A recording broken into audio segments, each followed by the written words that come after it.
Hey friends, let's talk about the recent Google Marketing 2023 live event. So yeah, a lot of interesting insights, especially catered more towards artificial intelligence. And it's interesting to see that Google's slogan for the event was "Your marketing powered by AI." So that goes back to the idea of having to go back to basics in terms of improving what their offering is, especially considering their main competitor within the search engine arena is Microsoft, having recently bought ChatGPT, and we're all aware of what ChatGPT is and its capabilities.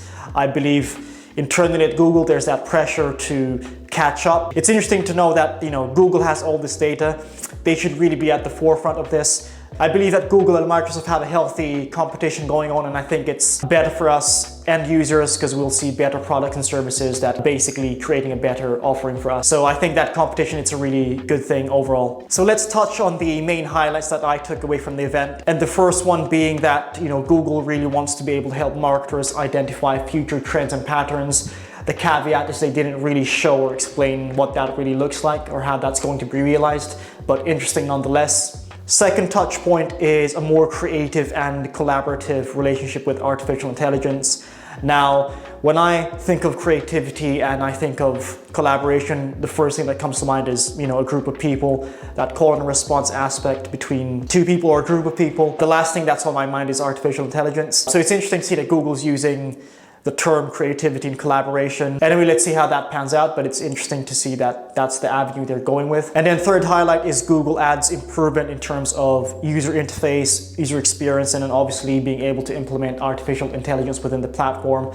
And then we'll touch on more about that in a few slides. So the fourth point is a bigger focus on privacy, whether that's how Google collects or uses data. So it's going to be more focused on consent-driven usage of that data, as well as a more aggregated use of that data. Rather than being able to target at such a granular level, it's more of a broader but still group set of audience, going towards that way anyway.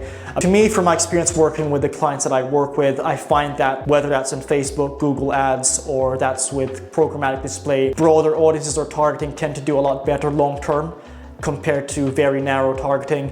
And I think advertising as a whole is heading towards that way anyway. So we'll see that consistent theme throughout 2023 and beyond. And then obviously finally, Google's recently released Google Bard, which is a ChatGPT competitor in many ways. Now from my experience, obviously it isn't as up to par compared to ChatGPT, but obviously Google being Google, I'm sure they're going to continually improve it. So we'll see how that pans out moving forward. So now let's actually zoom in on Google Ads and the changes that are about to come and actually have already happened. So the first one being an updated user interface. So if you log in on your Google Ads account, 90% of the accounts that I've worked with, they look a lot more modern.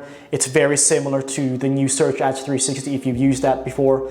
So I feel like Google really wanted to highlight the fact that it's more modern looking, it's sleek, it's a lot faster, and at the same time it's easier to understand insights and it's more intuitive. And so the second change from Google Ads, which is more exciting from my point of view as an advertiser, is being able to collaborate with the AI and receive creative images and ad copy directly within Google Ads, more specifically within paid search and Performance Max. Now, I guess the caveat to that is, if you're competing with 100 different businesses that have a similar proposition or product or service as you are, what happens when every ad copy or images, the advertising word looks the same? So there's a bit of a downside to that, but we'll see how that pans out. There's no set release date yet, so we look forward to seeing that from Google. So the third Google Ads change is being able to use first-party data more seamlessly integrated within Google Ads, including offline data. And I think we're kind of heading into that world where first-party data becomes a primary reason for targeting our audiences and even creating similar or look-alike audiences out of those people already, because it's a more qualified audience, or you would call it, I guess, a warmer lead, if that makes sense. And then the final change within Google Ads, which is, again, a really great change for advertisers, is being able to create audience segments within Google Ads specifically without having to export it from another analytics software. The only caveat to that is you can only really do that if you have GA4, i.e. Google Analytics 4 installed and connected with your Google Ads account. I feel like, that's Google saying, let go of GA3 or Universal Analytics and move on to GA4. And if you're watching, obviously set up your GA4 as soon as possible, because your data from GA3 isn't going to be transferred over, unfortunately, so heads up there. So did you watch the Google Marketing Live event? What do you think? Where do you think Google Ads and artificial intelligence is heading? Leave your thoughts in the comment section below. I'm looking forward to hearing back. Thank you for watching the video. Till next time, peace.